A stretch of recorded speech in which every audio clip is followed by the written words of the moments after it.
અમરેલીના ચબાડિયા ગામે પ્રેમ સંબંધમાં હત્યાની ઘટનામાં પોલીસે આરોપીઓની ધરપકડ કરી છે। રવિ નામના યુવકને એક યુવતી સાથે પ્રેમ સંબંધ હતો। સમગ્ર મામલે યુવતીના પરિવારને જાણ થતાં યુવતીના પરિવારે ધોકા વડે યુવકને માર માર્યો હતો। આ હુમલામાં યુવક રવિ ઈજાગ્રસ્ત થયો હતો, જે પછી આરોપીઓએ રવિના ભાઈ મનીષને પકડી તેના પર છરીના ઘા ઝીક્યા હતા। હુમલામાં રવિના ભાઈ મનીષનું મોત નીપજ્યું હતું। સમગ્ર મામલે પોલીસે તપાસ કરી છે। પ્રેમિકાના માતા પિતા અને સગીર યુવકની ધરપકડ કરવામાં આવી છે।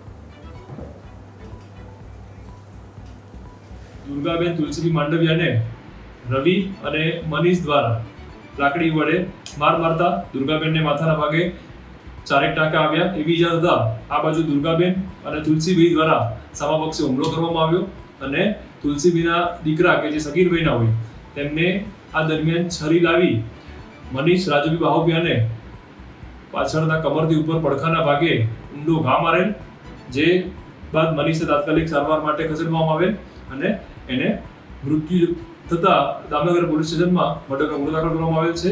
સામાપક્ષે દુર્ગાબેન અને તુલસીબેનને પણ એમની પણ ફરિયાદ લઈને રવિ વિરુદ્ધમાં 324 એટલે કે હાલની નવી કલમ મુજબ 115 118 મુજબ ગુનો દાખલ કરવામાં આવેલ છે।